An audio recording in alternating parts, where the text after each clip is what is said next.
A day in my life as a pastor's wife. Hello guys mga mommies and friends, it's me again, Mami Julie B. So for today, ay i-vlog ko or share ko sa inyo kung ano yung ginagawa ko every Sunday.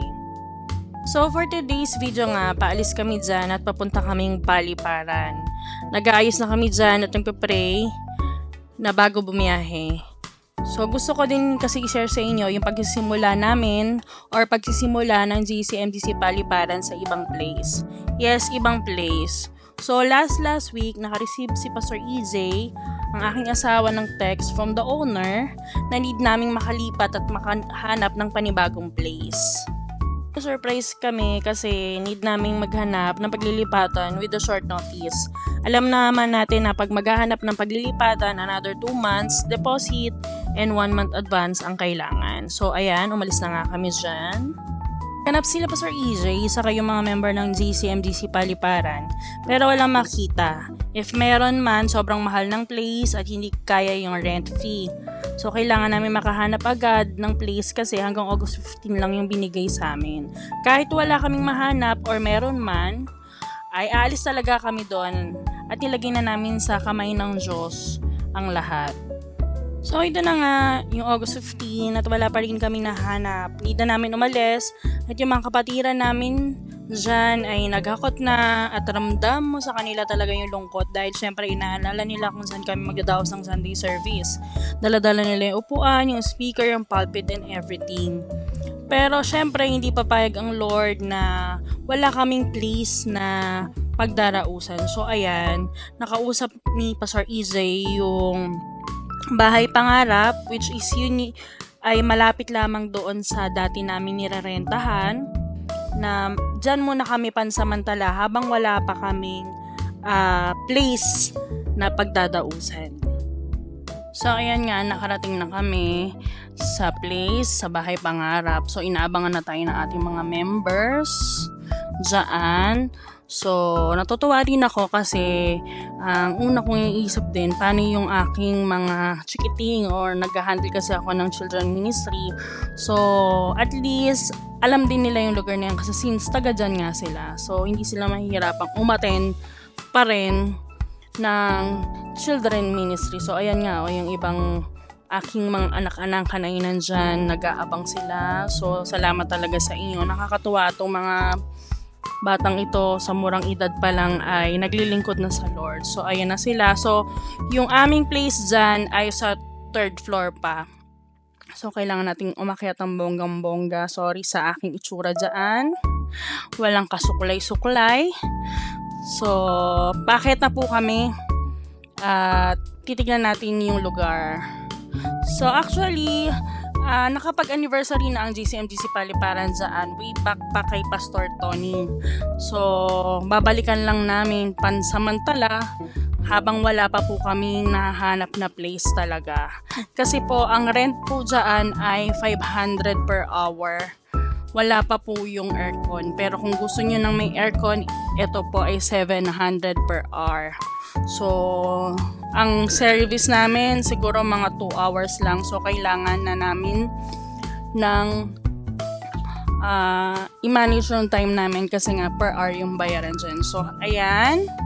Hello sa aming panibagong place. So, napakalawak niya. Hindi po ba nakakatuwa? Kasi nga, dumadami na rin po kami talaga.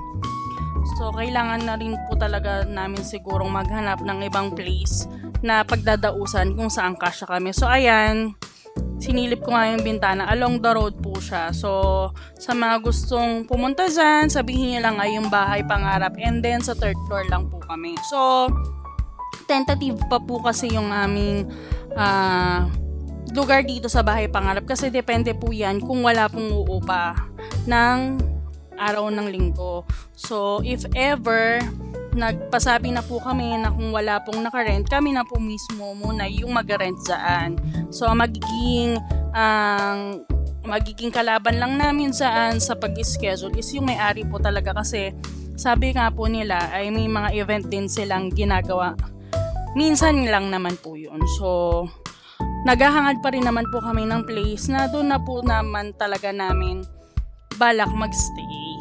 So, ayan, nag-start na po kaming Sunday worship. Ayan, natapos na tayo sa worship, sa Sunday worship namin. So, ang ginawa ni Pastor EJ ay pinaurong niya sa bandang gitna kasi doon may ceiling fan. Kasi nakakaramdam na kami ng init talaga. So, super pawis na kami dyan. Nagpalit ng place yung children dun sa kabila. May konting electric fan naman, pero dama mo pa rin yung init. So, Lord, we're praying na meron kayong place na ibigay sa amin. Kasi nga, gaya nga po ng sabi ko sa inyo kanina, nakahang pa po kami regarding sa schedule ng Bahay Pangarap. Depende po talaga kung wala pong mag-rent ng lugar na yun. So, ayan. Pero nakakatuwa kasi ang dami na nila. O, tignan mo sila. Ang dami na. So, ayan po. Nag-i-start na po kami dyaang makinig ng Word of God. So, ayan na po si Pastor EJ. Nagtuturo na siya dyan. Tapos ako naman, ayan, yung aking mga chikiting ay pinapanood ko ng Bible Story, Superbook. So, iba din yung nagagawa ng visual para sa kanila kasi nga tahimik sila dyan.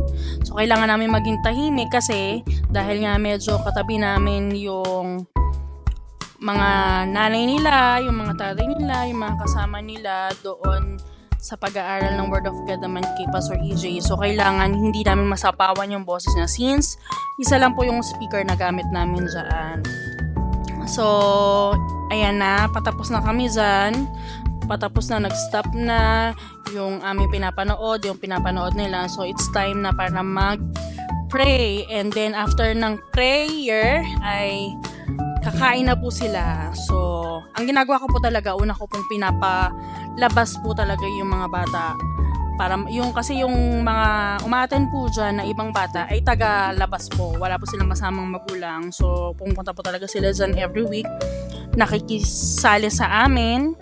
Which is maganda naman kasi habang bata pa sila, natuturuan na sila ng salita ng Diyos. So, ayan. After nilang kumain, ay naka-schedule na sila para umuwi yung ibang walang kasama mga nanay. Para hindi magulo. Kasi yung iba po, talaga maingay. So, nakaka-distract po kami sa pag-aaral ng Word of God.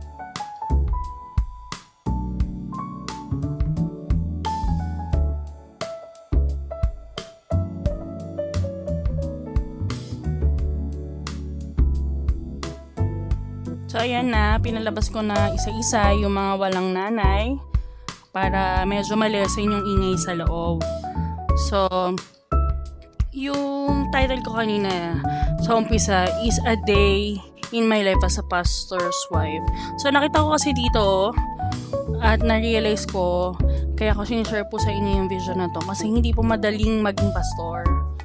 At ang role po namin bilang pastor's wife is samahan sila sa mga ganitong pagsubok. Kalimitan po kasi sa ating mga pastor, hindi po nila sinasabi or hindi nila pinapakita na nag-iisip din po sila. So, dito naman sa amin, nakita ko rin po yung mga members namin kung paano po nila inalalayan o paano nila kami inalalayan sa mga ganitong pagkakataon. Alam ko po at ninanasa po nila or ninanasa ng puso nila na makatulong po sila in terms of financial. Pero syempre po, kailangan din po nilang gumastos para sa pang-araw-araw nilang pangangailangan. Sa ngayon po, wala po kaming ganong kayaman na membro, pero alam po namin na meron kaming malaking Diyos na siya po yung magpo-provide ng aming pangangailangan at siya po yung magbibigay sa amin ng place at tamang place po na aming pagdadausan. So, ayan, patapos na kami dyan. So, magbe-benediction na at pauwi na po kami. So, natutuwa po kami kasi na survive namin at ang Lord ang kumilos po talaga sa mga buhay namin. So, ayan, makikita nyo, ito lang po yung pinaka-hassle sa amin. Kasi nga po, dahil hindi namin sarili yung place, lahat po ng gamit namin, ibababa namin. Tapos, yung mga speakers, yung mga yung pulpits, lahat po yan kailangan namin ibaba. At iuwi na naman po nila yung speaker, yung mga electric fan. So, ganun din po yung ginagawa nila. Hindi ko po na-videohan kasi nauna po sila. Ganun din po yung ginagawa nila pag papunta na naman po sila. So, we're praying na alam ko po ay gagrant ng Lord yung mga puso namin para magkaroon ng sariling place. Magbabayad na po kami dito ng rent namin for the day. So, kinakausap namin yung caretaker, and then ayan po yung itsura ng ground ng Bahay Pangarap. So, para po sa mga nanonood ng video ito, ang gusto ko lang pong iparealize at sabihin po sa inyo na wala pong imposible sa ating Panginoon, na kayang-kaya niya po i-provide yung lahat ng pangangailangan, at naniniwala po kami doon. At sa mga members naman na until now ay nandyan at nanonood lang ng live videos, mamati na po kayo sa inyong mga church. So, kung ang inyong mga church naman may sariling place, maganda yung church, may aircon, ang gagawin mo na lang ay umatin ka na, kasi isang kalakasan sa iyong pastor. So, ayan lang po. So, kayo po inaanyayahan namin na umatin every Sunday sa aming GCMGC Paliparan. So, ayun lang po. Salamat. God bless everyone. Bye-bye.